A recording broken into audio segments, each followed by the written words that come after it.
다른 나는 즐거워 모두 함께해요. 남카칸드로의 배달 지금 시작해요.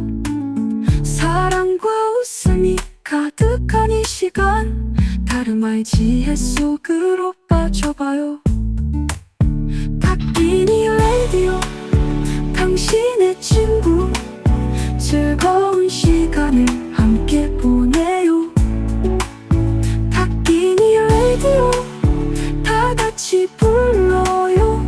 우리의 행복한 시간 지금이에요.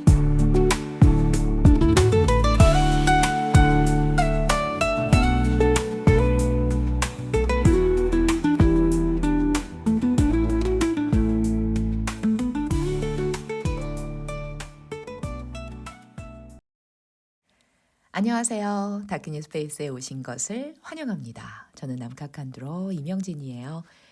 참 오랜만인 듯한 느낌이 드네요. 맨날 오랜만이래. 오프닝 할 때마다 오랜만이래. 그러게요. 한 3월 달 내내는 서울에 있었어요. 그리고 라마글렌님께서 서울 오셔서 공주 금륜사에서 또 로종 법회와 또 마이트리아 미륵불 관정식이 있었네요. 그리고 또 여러 가지 전시회 그리고 이벤트들 이런 것들이 있어서 잠시 서울 나들이를 하느라 시간을 보내고 다시 제주로 돌아왔는데 제주에서도 계속해서 손님들이 오시더라고요. 그래서 그간 정말 쉬지 않고 보냈네요. 그리고 이제 조금 여유가 좀 생기니까 맞다. 로종 읽어야 되는데 이제 본격적으로 시작인데 라는 생각을 하게 됐어요. 그리고 이제 지난번에 또 로종 안거를 통해서 또 라마님 법문을 또 들으신 분들도 있으셔서 그때 그 자비미륵사 보광스님께서 로종 책을 다 한 권씩 나눠주셨죠. 그래서 저도 사실 파일로 보고 있었는데 책을 가져와서 오늘부터는 읽으려고 합니다. 그래서 책이기 때문에 약간 좀 소리나 이런 것들, 넘기는 소리 이런 것들 들릴 수 있어요. 그래도 함께 한 장 한 장 책을 넘겨 읽는다는 그런 느낌으로 읽으셔도 좋고 또 책 받으신 분들은 책도 같이 읽으셔도 좋고 그렇게 편하게 하십시오. 그럼 오늘 한번 시작을 해볼까요? 오늘 새로운 장으로 들어갑니다. 로종 읽어드림 지금부터 시작하겠습니다. 깨달음을 방해하는 궁극적 장애. 마음을 훈련하는 7 요점 중 핵심에 해당하는 두 번째 요점은 우리의 관심을 다르마에 돌려 수행에 집중할 수 있게 도와줍니다. 그 원문의 첫 문장은 다음과 같은데 예비 수행이 어느 정도 성과를 이루면 본 수행에 들어가라는 의미죠. 익숙해지면 이 비밀 수행을 가르쳐라. 그렇다면 본 수행은 어떻게 해야 할까? 바로 보리심을 일으키는 것입니다. 보리심이라 함은 붓다의 마음을 뜻합니다. 모든 비난을 한 가지 탓으로 돌려라. 이 두 번째 요점의 원문에서 위 문장은 모든 불행과 고통을 한 가지 탓으로 돌리라는 것으로 그것은 바로 자기 자신을 가리킵니다. 우리는 남보다 자신을 특별하게 여기는 성향인 이기심이라는 태도를 가지고 있죠. 샨티데바는 입보리 행론에서 이 같은 말을 했습니다. 존재하는 모든 행복은 다른 존재들이 행복하기를 바라는 데서 시작하네. 그렇지만 존재하는 모든 불행은 자신만의 행복을 바라는 데서 시작하네. 더 말해서 무엇하리, 영적으로 미성숙한 사람은 자신만을 생각하지만 붓다는 오로지 다른 존재들만을 생각하네. 이 둘의 차이를 보라. 사실 보통 사람과 붓다의 차이는 자신을 특별히 여기는 성향에서 비롯되는데 우리는 왜 자신을 특별하다고 여기는 것일까요? 그것은 자아에 대해 집착하기 때문입니다. 여기서 말하는 자아는 내가 있다라는 느낌으로 모든 것과 분리된 나라는 존재가 영구적으로 있다고 생각하는 것입니다. 사과를 예로 들면 우리는 사과가 둥글고 빨갛고 달콤한 고정불변의 성질을 갖고 다른 것과 분리되어 존재한다고 느끼고 그렇게 생각합니다. 그러나 이것은 사실이 아닙니다. 우리가 생각하는 사과의 자아는 없습니다. 사과꽃이 떨어지고 그 자리에 사과가 처음 열렸을 때 사과는 둥글지도 않고 빨갛지도 않고 달지도 않습니다. 또 사과가 익어 나무에서 떨어져 썩게 된 후에도 사과는 둥글지도 않고 빨갛지도 않고 달지도 않습니다. 제 경우를 예로 들어도 마찬가지입니다. 여기 글렌이라는 이름을 가진 남자에 대해 여러분은 캐나다 출신이며 불교도이자 법사라고 규정할지 모릅니다. 그러나 글렌이라는 이름도 캐나다라는 국적도 종교도 직업도 변할 수 있습니다. 저는 육도를 윤회하는 동안 여러 이름으로 불리었고 여러 지역에서 태어났고 여러 종교와 직업을 가졌습니다. 이렇듯 현실이라는 것은 고정됨이 없이 계속 변화하기 때문에 사과에게도 내게도 고정불변의 자아란 것은 없습니다. 사과도 공하고 나도 공합니다. 그럼에도 우리는 세상과 분리된 내가 영구적으로 존재한다는 느낌, 세상과 분리된 사과가 영구적으로 존재한다는 느낌을 갖죠. 이러한 착각으로 인해 우리는 있는 그대로의 사실을 보지 못하고 왜곡된 사실을 봅니다. 이 같은 무지에 대해 나가르주나는 어둠 속에서 밧줄을 보고 뱀이라고 착각하는 것에 비유했습니다.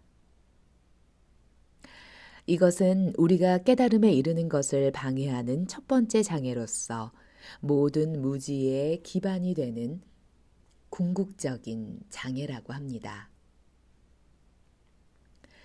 나가르주나의 제자였던 아리아데바는 이렇게 말했습니다.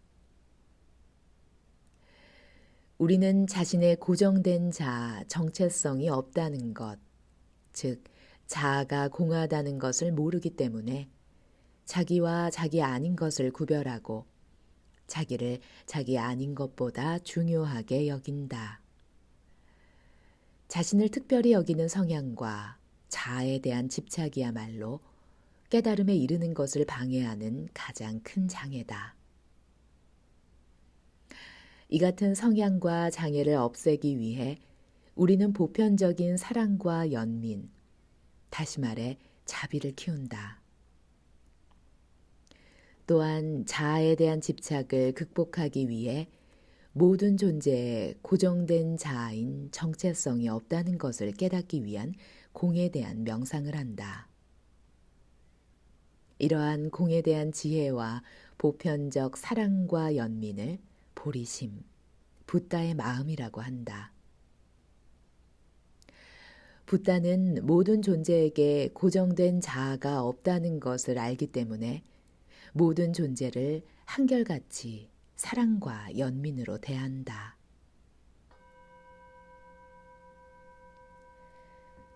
독수리의 날개와 같은 두 가지 보리심. 모든 것이 공하다는 절대적 진리를 궁극적 보리심이라고 합니다. 반면 그러한 절대적인 진리가 관계 안에서 사랑과 연민으로 표현되는 것을 상대적 보리심이라고 하죠. 붓다의 가르침은 살아있는 모든 존재들을 길들이는 것을 목표로 한다는 말이 있습니다. 인도인들과 티베트인들은 길들인다라는 표현을 좋아할지 모르지만 서양인들은 그렇지 않습니다. 길들인다는 뜻을 가진 산스크리트어 다메아티는 야만적인 상태에서 문명화된 상태로 발전한다는 뜻을 가지고 있죠. 여기서 문명화라는 의미는 사회가 발전하는 것을 뜻하기보다는 우리의 의식이 야만적인 상태에서 깨달음의 상태로 발전하는 것을 뜻합니다. 우리는 궁극적인 보리심과 상대적인 보리심, 다시 말해 공의 지혜와 자비를 길들임으로써 우리 안에서 이 같은 문명화를 이룰 수 있습니다. 아리아데바의 제자인 찬드라키르티가 쓴 입중론, 나가르주나의 중론 주석서에는 이러한 내용이 있습니다. 궁극적인 보리심은 우리를 깨달음으로 이끄는 눈과 같고, 상대적인 보리심은 우리를 깨달음으로 데려가는 다리와 같다. 공의 지혜가 없는 자비는 걸을 능력은 있지만 나갈 방향을 찾지 못하는 맹인과 같습니다. 반면 자비 없는 지혜는 나갈 방향은 찾을 수 있지만 걸을 수 없는 절름발이와 같죠. 그렇기 때문에 깨달음에 이르기 위해서는 궁극적인 보리심과 상대적인 보리심이 모두 필요합니다. 7대 달라이라마는 자신의 시를 통해 이런 말씀을 한 적이 있습니다. 우리는 궁극적인 보리심과 상대적인 보리심이라는 두 날개로 나는 독수리처럼 되어야 한다. 독수리는 양쪽 날개의 균형을 맞춰야 날 수가 있습니다. 마찬가지로 우리도 궁극적인 보리심과 상대적인 보리심을 균형 있게 길러야 하죠. 깨달음을 위해 우리는 공에 대한 지혜만큼 자비를 길러야 합니다. 공에 대한 지혜나 자비심 하나만으로는 깨달음에 이를 수가 없기 때문이죠. 두 가지 보리심을 기르는 수행을 할 때 우리는 궁극적인 보리심을 기르는 수행을 먼저 할 수도 있고 상대적인 보리심을 기르는 수행을 먼저 할 수도 있습니다. 과거의 티베트에서는 스승들이 제자의 성향을 보고 그들이 무엇부터 먼저 수행할지를 결정해 주었습니다. 감정적인 제자에게는 상대적 보리심 수행을 먼저 하게 했고 지적인 성향의 제자에게는 궁극적인 보리심부터 수행하도록 했죠.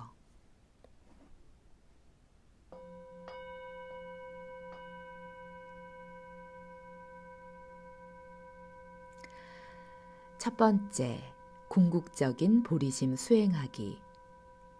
무아와 공의 차이. 궁극적인 보리심을 수행한다는 것은 공에 대해 명상한다는 말로 요약될 수 있습니다. 하지만 공을 직접 깨닫는 것은 물론 그것을 개념적으로 이해하는 것조차 그리 쉬운 일은 아닙니다. 그래서 일대 달라이라마는 자질이 뛰어난 사람은 궁극적인 보리심을 기르는 명상을 먼저 하고 그보다 자질이 못한 사람은 상대적인 보리심을 기르는 자비 수행을 먼저 하라고 조언했습니다. 왜냐하면 자질이 부족한 사람이 공에 대한 명상을 먼저 하면 여유로움, 유연함, 개방성을 잃어버리고 삼매가 주는 즐거움과 평안함에 빠져버리기 때문입니다. 가장 큰 틀에서 공에 대한 명상을 지칭하는 말은 빗바사나입니다.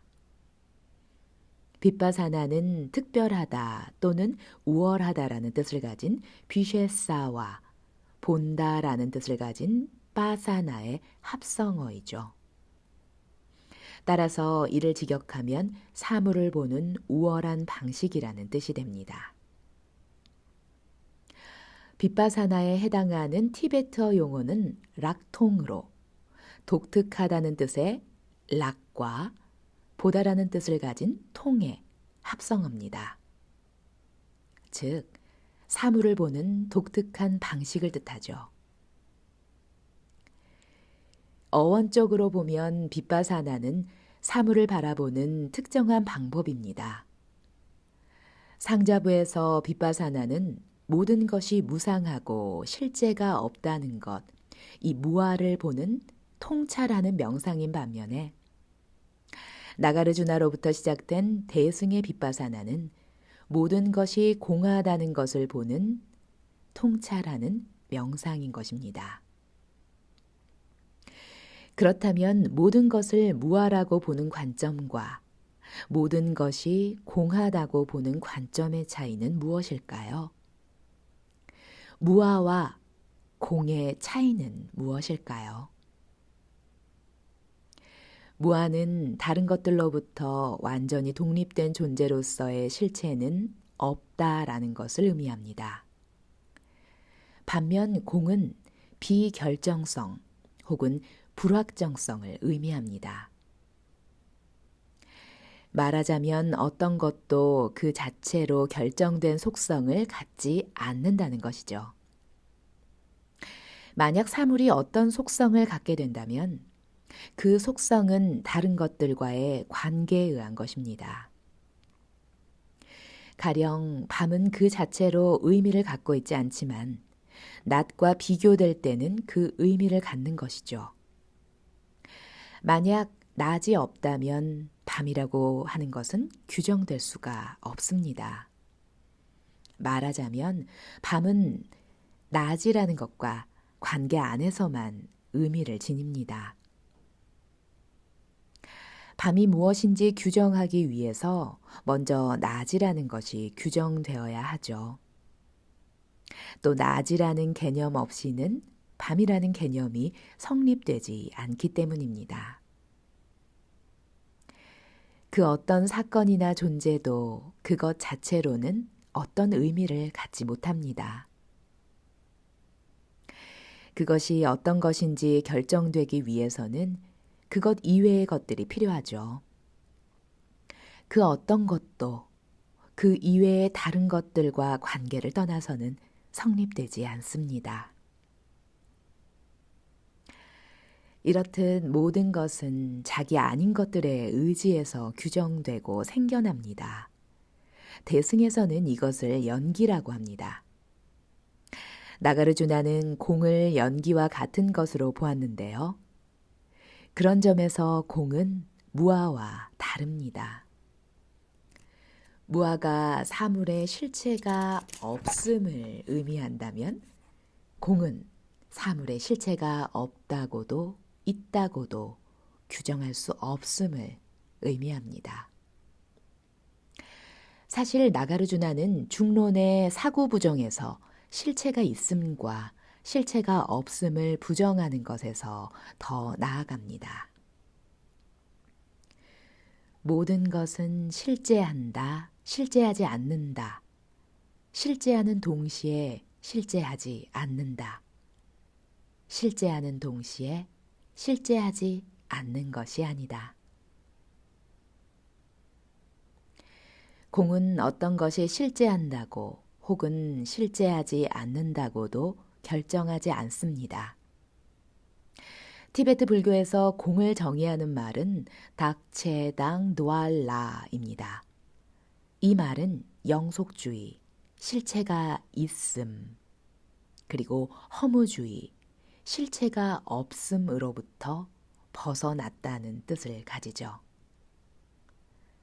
즉, 공은 무아처럼 실체가 없음을 뜻하지 않습니다. 공은 실제하는 것과 실제하지 않는 것 사이에 머뭅니다. 존재하는 것과 존재하지 않는 것 사이에 머뭅니다. 이런 점에서 무아와 공은 다르다고 할 수 있습니다.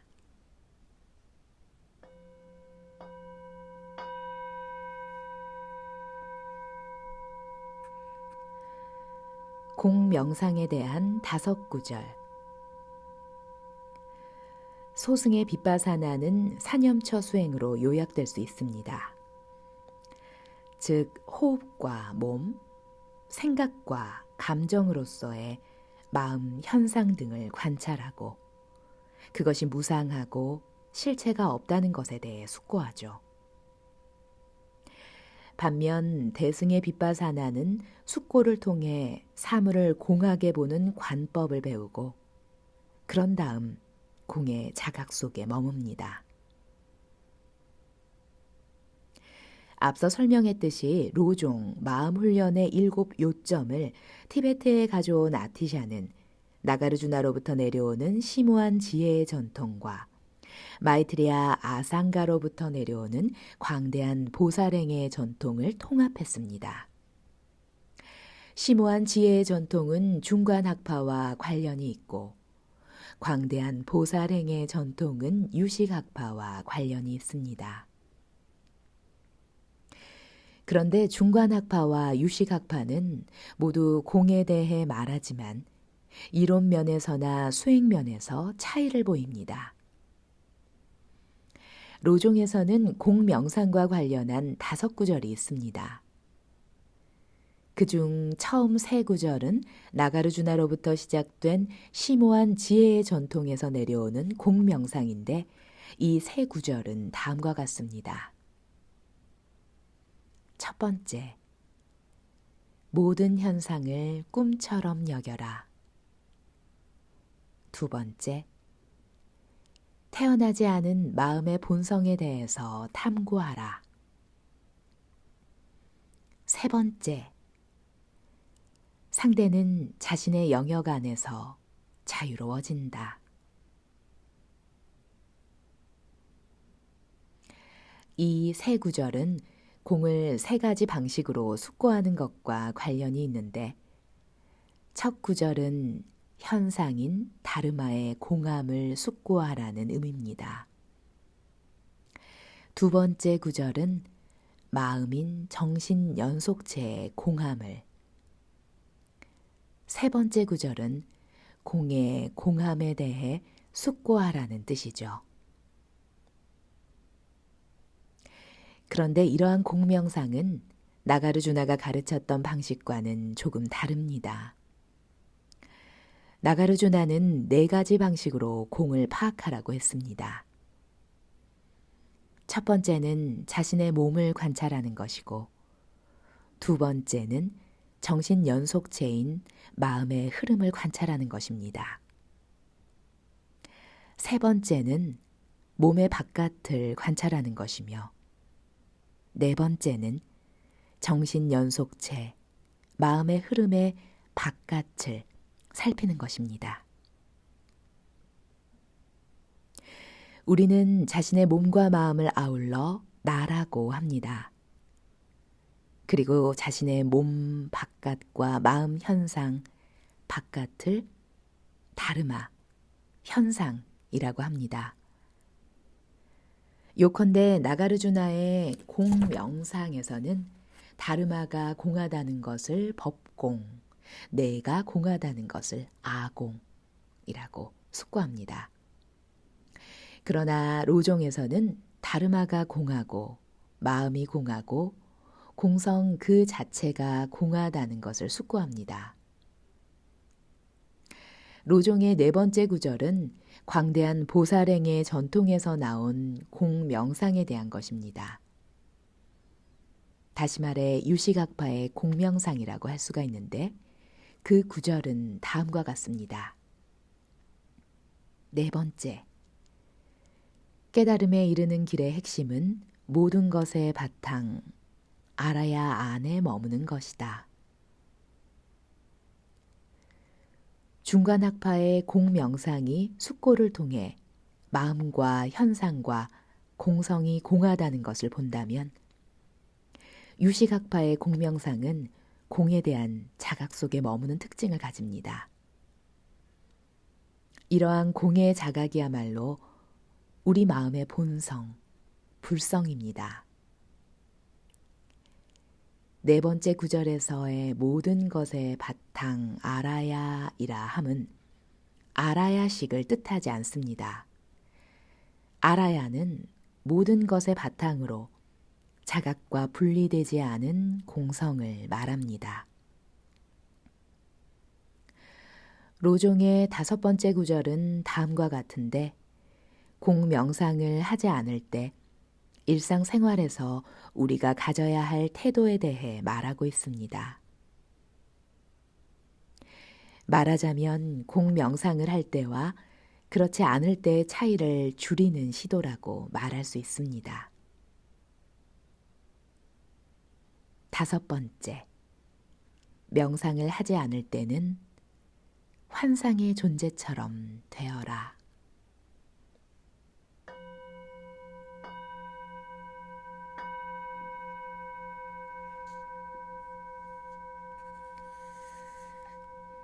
네, 이렇게 해서 오늘 3장, 로종책 3장 2가지 보리심 일으키기 2번째 요점 읽었습니다. 읽으면서 저도 굉장히 집중이 되고 빠져들고 또 다시 한번 뭔가 이렇게 어떤 샤프함이 생겨나는 듯한 그러한 느낌도 들고 그래서 굉장히 집중해서 읽었는데요. 더 읽고 싶지만 오늘은 여기까지 하는 게 좋을 것 같다는 생각이 들었어요. 왜냐하면 다음 장부터는 소개했던 뭐 첫 번째 모든 현상을 꿈처럼 여겨라. 그리고 2번째 태어나지 않은 마음의 본성에 대해 탐구하라. 3번째 상대는 자신의 영역 안에서 자유로워진다. 그리고 4번째 깨달음에 이르는 길의 핵심은 모든 것의 바탕 알아야 안에 머무는 것이다. 그리고 5번째 명상을 하지 않을 때는 환상의 존재가 되어라 라는 부분에 대해서 좀 더 디테일하게 자세하게 좀 설명하고 있는 내용이 나옵니다. 그래서 오늘 여기까지 읽고 그 다음부터 그 부분을 이어서 듣는 것이 훨씬 여러분께서 더 받아들이기가 쉽지 않을까라는 생각이 들어서 여기서 마쳤어요. 저 또한 맥시멈입니다. 최대치로. 네. 그 공에 대해서 명상하는 이런 부분들, 참 잘 깨어서 이런 것들 하나하나 숙고한다는 게 참 쉽지 않은 일이죠. 그래도 계속해서 이렇게 또 새겨 들으면서 우리가 어떤 일이 생겨서 그것이 내 마음에 어떤 파문을 일으키면서 만약 고통스럽다면 이러한 관점을 한번 대입을 해봤을 때 굉장히 신속하게 명확하게 그것들이 샤르르 풀려나가는 것을 볼 수가 있어요. 그래서 항상 그런 공에 대해 사유하는 것들 이런 것들이 모든 것의 해독제다 뭐 이러한 표현을 쓰는 이유가 그런 거인가 봅니다. 여기서 오늘 막 법공, 아공 얘기하면서 이 다르마, 모든 바깥 현상을 다르마라고 얘기를 했는데요. 이 주석에 이렇게 달려 있어요. 이 다르마의 뜻에 대해서 3가지 뜻이 있다고 합니다. 첫 번째는 법칙이라는 뜻이래요. 그래서 우주를 작동하는 하나의 원리라고 할 수가 있습니다. 이 다르마 법이라는 거, 법칙. 이러한 우주의 원리는 붓다의 가르침과 일치하기 때문에 이 다르마의 2번째 의미로 바로 우리가 붓다의 가르침을 다르마, 법 이렇게 이야기하죠. 그리고 이제 3번째 뜻은요. 우주 안에 모든 현상이 이 원리에 따라 일어나기 때문에 그 3번째 의미가 모든 현상이라는 의미를 설명할 때도 이 다르마라는 단어를 쓴다고 합니다. 네, 그래서 자아가 공한 아공 그리고 이 세상 현상이 공한 법공에 대한 이러한 부분들 내용 이제 사실 좀 언어가 불교 언어가 조금 다가가기가 쉽지가 않잖아요. 그래도 저는 라마 글렌님의 그 법문이 참 좋았던 것이 너무나도 그 다가올 수 있는 편안한 언어로서 설명을 하고 또 때로는 우리가 그 한자보다는 영어로 들었을 때 좀 심플한 그런 부분들이 있잖아요.